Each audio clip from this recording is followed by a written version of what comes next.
Cool. My name's Lyndon Kubeil. I work full-time with Agriculture Victoria as a sheep extension officer, and I've been in that role for over 20 years now. But my real passion is sheep farming, and my wife and family and I run a small sheep operation between Violettown and Shepparton. We join about 1,400 merino ewes, about half to Border Leicester rams and about 50% to merino rams. We've been farming in Violettown since 1999. This year is the first year when I've gone from start to finish with an eSpeci, fully right through properly putting it in the WoolQ system. I have entered WoolQ species into the system, but we've done it post post the broker process. So we are backdating some of our information from previous years. And this year I've seen it in action from start to finish, and we've seen the actual information be downloaded. In terms of where it's up to, I think some of the data has been updated, but there's still a bit of work to do to get all of my history up to speed. The big plus that I can see is having all my information in the one spot. And even if my post data doesn't come up to speed, going forward, all my history from my wool clips will be in a one spot, easy to access, with some analysis on the data, so I can track wool cut per head. I can track some micron changes. I can look at variations in staple strength or length, and then correlate them back to some management sort of issues or seasonal conditions. It'll be a really useful tool for forecasting in terms of looking at how going backwards and then looking at what sort of microns I might be expecting for different lines or different age groups of sheep.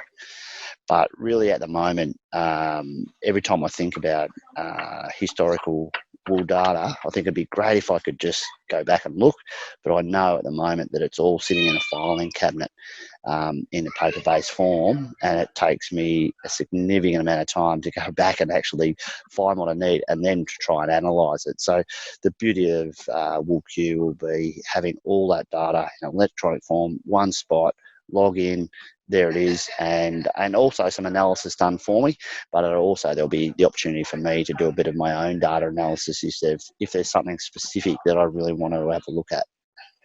The other feature obviously is the wool valuing. So as soon as that data is on there, I get a feel for some current market prices, what it's worth at the moment, and I can just keep tracking that as the market changes. I class my own wool. I'm a bit of a glutton for punishment, I suppose. But some would call me a control freak. I do like to have control of my own product. So I think classing is a really important step in that for me. So I do my own classing, and I've found the eSpeci is really easy to use. I found it quite a simple process, and it's if you understand a paper-based speci, it's really easy to follow through the eSpeci, because it just follows the same process as using your wool book through to putting that data into it, and it's actually even easier because a lot of that lotting is done for you. So at the end, you haven't got to go through your wool book and pull them all out.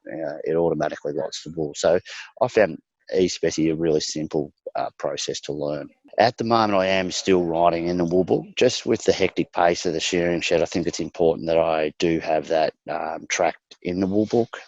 Plus, you've got a number of different people pressing bales, so you do want to make sure every time a bale's pressed that they're recording the wool book and that's up to date. So I have a physical wool book, and then in either each evening or after a couple of different evenings, I'll update the eSpeci from the wool book in the evening. There is some reception, but at the moment I've just been using the app, and then when I need to download the data, I can do that from home. It was instantaneous, so it was submitted when I hit the button to say submit, and I was talking to the brokers the next day, and all the data was there. So that all worked really smoothly. From their point of view, I think they probably still had to train some staff a little bit, and they actually used my clip on this year to train a number of staff that were there the day that it was submitted. So I think the whole sort of industry is really starting to get the hang of it and understand the benefits of the eSpeci. There isn't a lot of linkage between the producer and that buyer. So this is where I do see that WoolQ might actually help to provide that in going forward.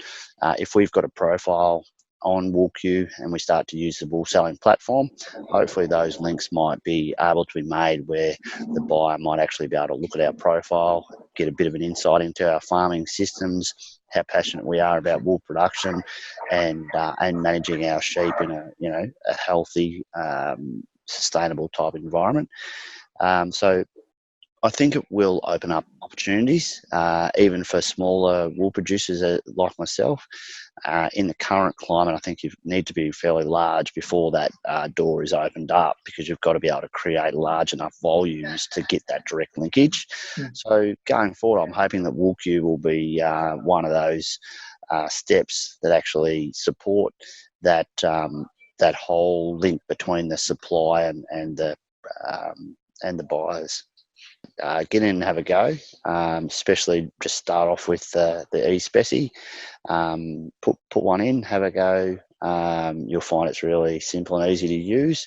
And I think once you've had a go, the benefits, you'll start to see where the benefits are at the moment. And I think those benefits are only going to get stronger and stronger as the WoolQ system builds.